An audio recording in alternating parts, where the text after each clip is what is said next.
5-6 वर्षापासून आपण सर्वजण पाहतोय की केंद्रामध्ये केंद्र सरकार नसून व्यक्तिगत नावाने मोदी सरकार नावाचं सरकार जे चाललेलं आहे ते व्यक्तिगत नावाने केंद्राचं देशाचं सरकार म्हणून तिथं चालवत नाही। हुकुमशाही पद्धतीची वागणूक या देशामध्ये सर्वांना दिली जात आहे आणि म्हणून कुठल्याही प्रकारे सत्ता टिकली पाहिजे यासाठी त्यांची प्रयत्नांची पराकाष्ठा चालू आहे।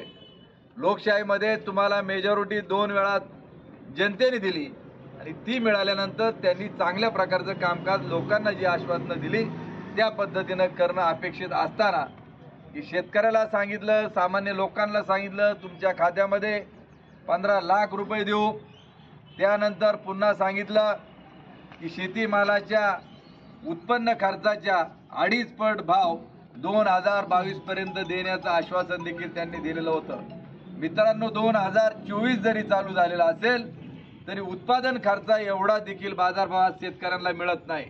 मग कांदा उत्पादक अडचणीत आहे, दुधावाल्याचं तेच म्हणणं आहे, विदर्भ मराठवाड्यामध्ये कापसावाल्याचं देखील आंदोलन चालू आहे आणि आज सोयाबीन जे विदर्भामध्ये पिकत होतं मराठवाड्यामध्ये पिकत होतं, आपल्या भागात सोयाबीन मोठ्या प्रमाणामध्ये उत्पादन होत असताना मधल्या काळामध्ये सरकारने सोयाबीनचं इम्पोर्ट केलं आणि आज रोजी ज्याच्याकडे सोयाबीन असेल त्या शेतकऱ्यांना माहिती की काय बाजार आहे आज सोयाबीनचा 43 रुपये। आता सोयाबीन घेणारे तिथं आहे, तिथं शेतकरी जे की 43 रुपये हाही सोयाबीनचा आज खरेदी दर आहे आणि सरकारचा हमीभाव काय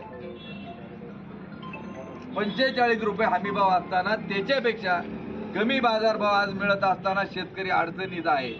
आणि अशा परिस्थितीमध्ये एका बाजूला शेतकऱ्याची ही पार्श्वभूमी आणि दुसऱ्या बाजूला मधल्या कालखंडामध्ये कंत्राटी कामगार भरतीच्या संदर्भात आवाज उठवण्यात आला।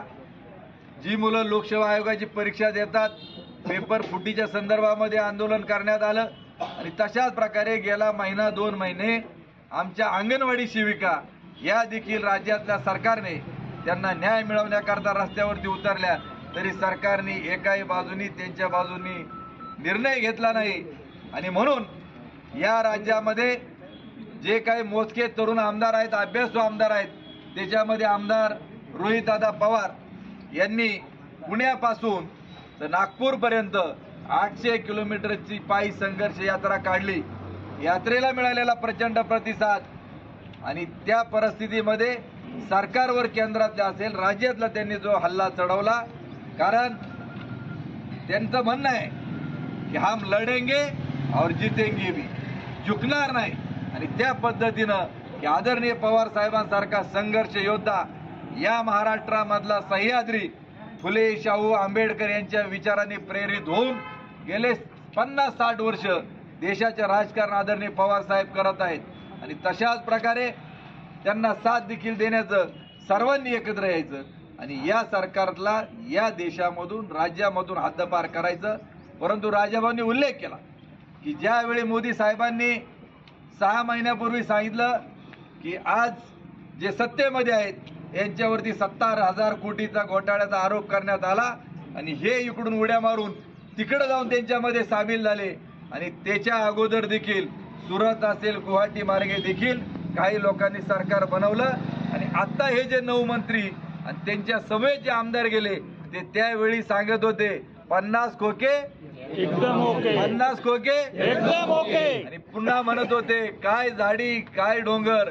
आणि आता हे जे मंत्री इकडचे राष्ट्रवादी मधले फुटून त्यांना जाऊन मिळाले, आता त्यांना त्या झाडाखाली झोपायला कसं वाटतं हा देखील आमचा त्यांना सवाल आहे। का तुम्ही इथं असताना म्हणत होते का मोदींना पिकवणाऱ्याचं घेणं देणं नाही, त्यांना खाणाऱ्याची काळजी। मागच्या वेळी आपण दुधाच्या संदर्भात आंदोलन केलं त्यावेळी सांगितलं की शेतकऱ्याला इकडे 28 रुपये सुद्धा दुधाला भाव मिळत नाही, 26 रुपये मिळतो आणि खरेदी करणाऱ्याला 54 रुपये लिटर दूध तर त्या ठिकाणी मिळत असेल तर ना खाणारा समाधानी ना उत्पादन करणारा समाधानी।